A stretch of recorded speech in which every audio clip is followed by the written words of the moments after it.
The government. Of course, the Tsarina is our ruler, and her authority is boundless. You still aren't going in without the boyars say-so.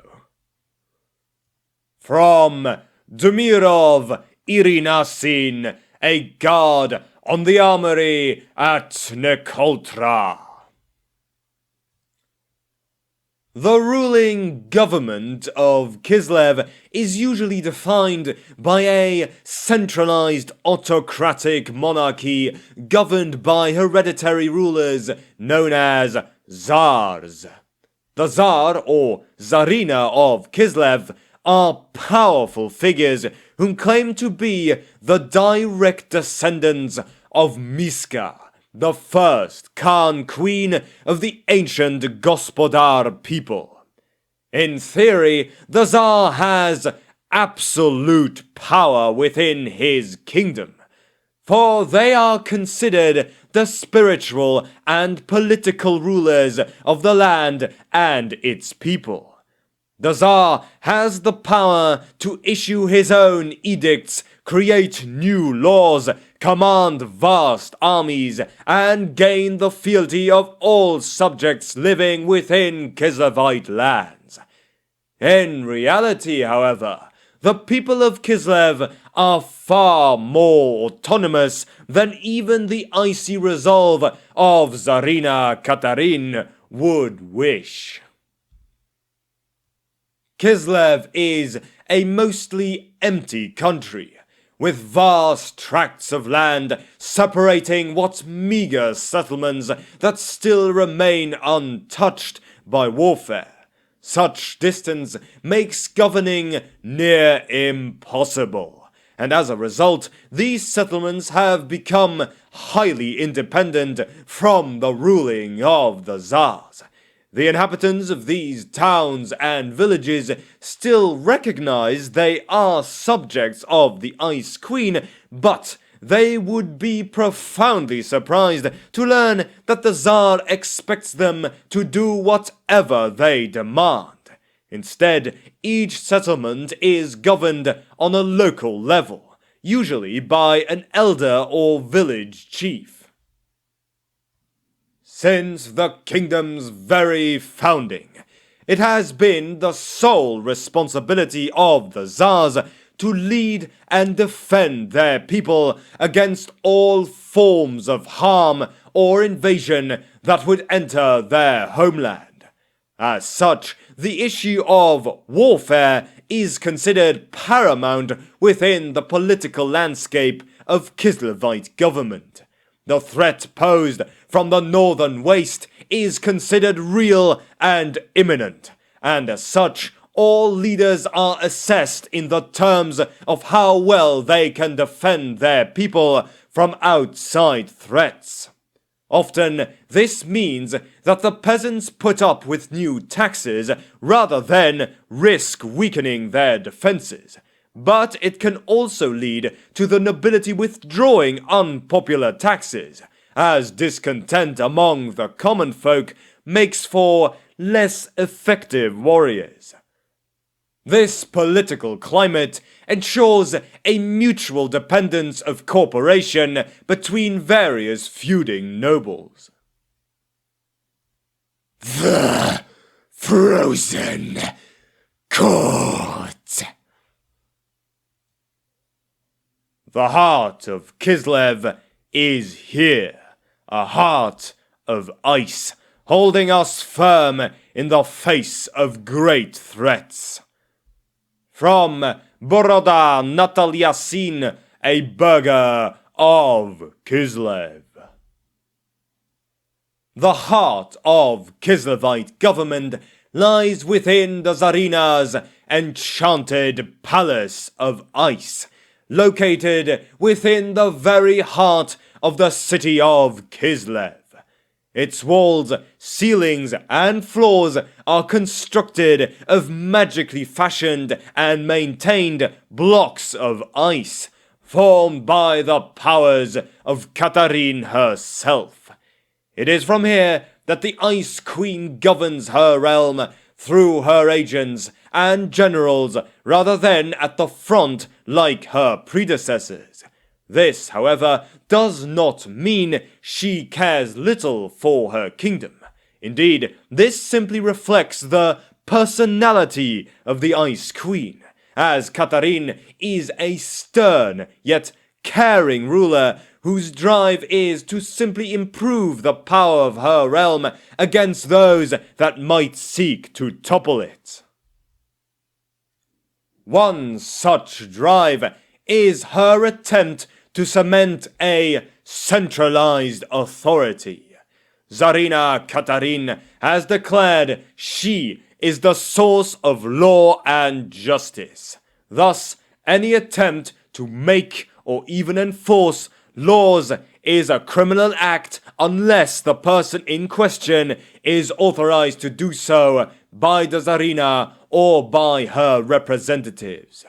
To enforce this new law, Katarine uses the ruthless efficiency of the Chekist, which are the Tsarina's secret police. The Chekist are the eyes, the ears, and the sword of the Tsarina's rule.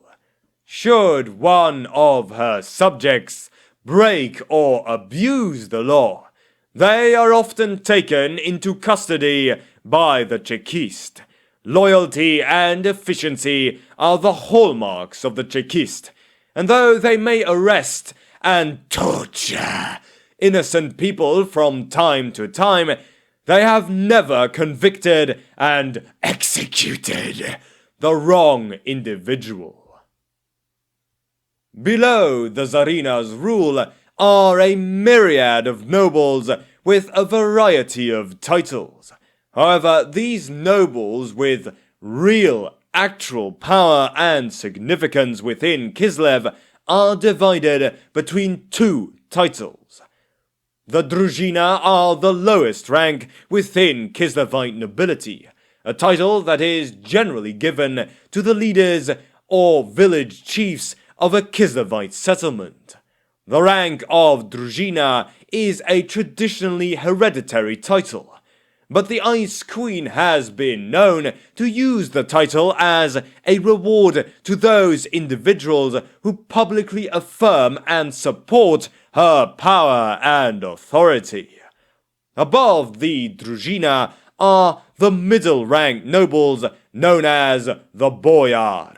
Across most of Kislev, the Boyars are the most powerful individuals within the land, for they hold fealty to a great number of settlements and other Druzhina nobles under their rule. Due to the lack of a centralized government, the local power each boyar wields has made them far more important than their nobility ranking perceives them to be. In the presence of the Tsarina, there are certain rules that must be followed. Ensuring proper etiquette are the Tsarina's palace guards, dangerous men of peerless skill in arms and the resilience that rivals even the courageous dwarves of the World's Edge Mountains. While the rules of court are strictly enforced, Katarine keeps them simple. She wants people to keep them, not have an excuse to punish those who break them.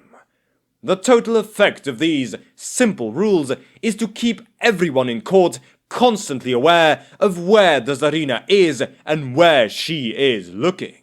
And because she always dresses to have an impact, the rules make it difficult to spend any time at court without subconsciously forming the idea that the Tsarina is the center of the world.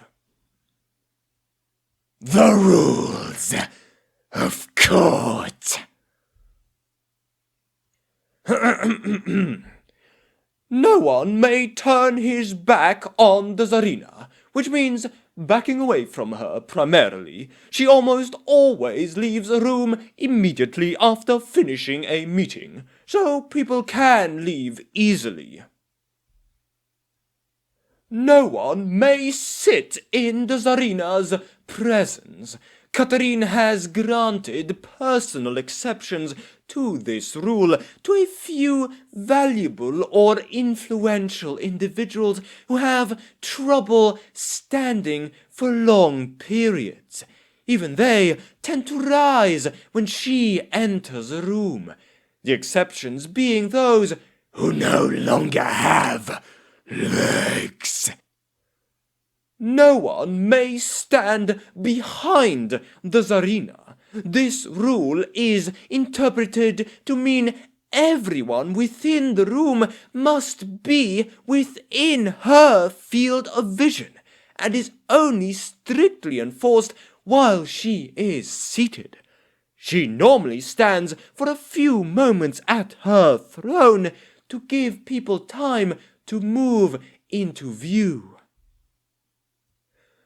No one's head may be higher than that of the Tsarina. Fortunately, she is a tall woman, and her throne is always raised on a high platform. People do have to bow when she enters or leaves a room.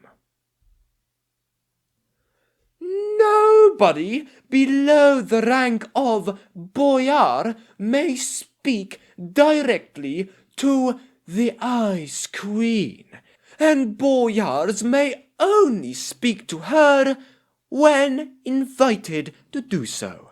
While this is generally true, the Tsarina is known to make exceptions on a whim or in special circumstances. Catherine's personal bodyguards are of course exempt from all of these rules, so they can do their job properly, and they always enter rooms ahead of her, both to check for threats and to warn courtiers that the Tsarina is about to arrive. Bah! Pathetic. Moving on, before I eat you alive, to the local government. Throughout most of Kislev, settlements called stanitsas are ruled by individuals known as atamans, the title given to the ruling village chiefs. The ataman discharges nearly all the functions of government, enforcing the law, settling disputes, and setting priorities for the settlement they currently rule. The ataman has almost unlimited authority within his settlement. There are few with the power to contradict them, and even those who officially have such power are normally too far away to have any effect on day-to-day affairs. Despite this, few atamans rule as tyrants. In most cases, the wise women and priests of the gods provide a counterweight. And in the cases where the ataman is not the leader of the village's rota, the rota master also has significant influence. The Tsarina claims all atamans are appointed by her and serve at her pleasure. In practice, atamans reach their office through a variety of traditional routes, and the Tsarina simply issues proclamations appointing the current ataman. In most gospodar stanitsas, the ataman's position is hereditary in a noble family, though the details of inheritance vary. Matrilineal inheritance is common, though female atamans called atamanka are somewhat rarer and make up only about a quarter of the total numbers. Very few Ungol stanitsas have surviving nobility, as the Ungol's leaders were completely wiped out by the victorious gospodars when they came into the old world. In these places, elections are instead used to decide who shall become the newest ataman. In many border stanitsas, the best war leader becomes the ataman. Such atamans have almost invariably served as rotamaster, but it is quite common for them to abandon that role to concentrate on more strategic matters. A few, particularly among the gospodars, retain old traditions of having rival candidates duel for the position. Most of these duels are to first blood, but rumors persist of isolated settlements that still impose fights to the death. Other contests are also possible. One stanitsa in the east requires candidates for ataman to wrestle a bear in tribute to Ursun, whilst another in the southwest holds a singing contest. Even the villagers there are baffled as to the origin of the custom, but recent extreme good luck, the spring driving bypassed them entirely, for example, makes them reluctant to change anything that might offend the spirits. Katarine knows her proclamations are mere formalities, but for now, that is enough. Once people come to accept the formality as necessary for someone to become an ataman, she will have the power to genuinely control appointments. The